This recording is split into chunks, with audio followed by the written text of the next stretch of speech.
unahan at hulihan. Halimbawa, ang salitang laya. Inuulat ito ng ka at inuulat ito ng an para ito magiging kalayaan. At ang salitang ugat na mahal.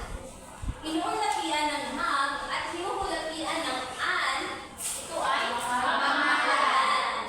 So, at ang pagkulit ng mga panghuling panlapi, ito ay laguhan. Pag sinabi natin laguhan, ito ay nasa unahan.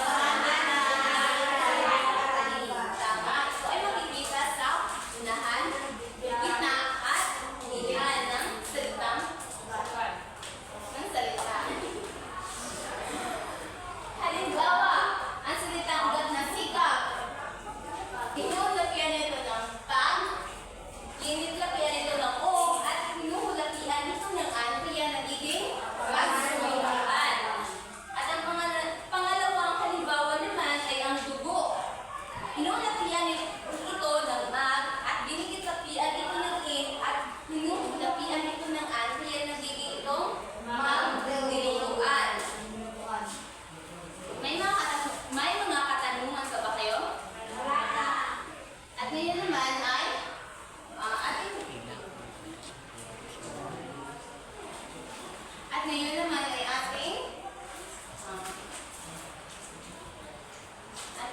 babasahin niyo ang pabulan ng koneho at pagong at koneho gamit ang iyong mga mata. At habang kayo ay nagbabasa sa pabula ay tuguin niyo ang mga panlapi mula sa pabula.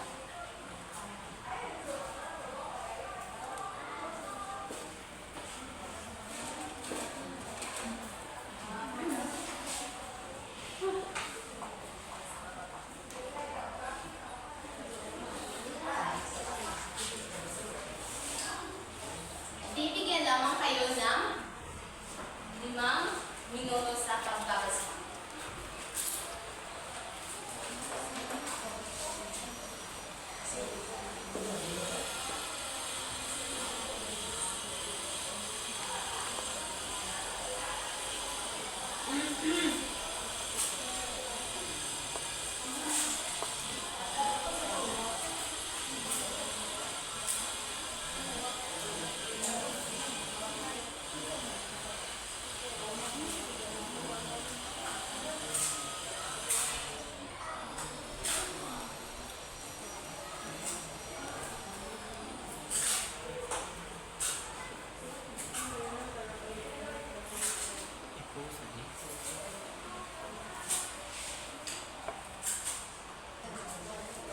Ngayon, tukuyin naman natin ang mga panlapi na nabanggit sa pabula. Etchel. Magbigay ng kahit dalawa. Biniro. Nagkakaditrapi. Nama. Nagkita. Nag. Tama. Verna.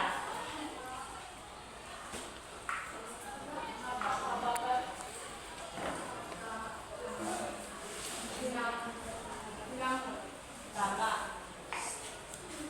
Kalamba.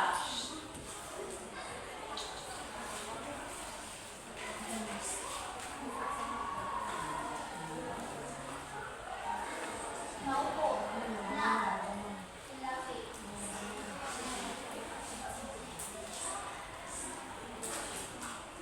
Pasimula. Pa. Tama. Karen. Mabilis. Saulating ma. O malakas sa lalo. Tama. Saliot. Maglakad, na malaya, na o Magaling. Annabelle na yun.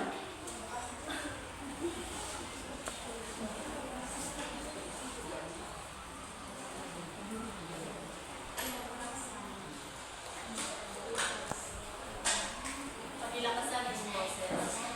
Pinapakasan. Bukas ang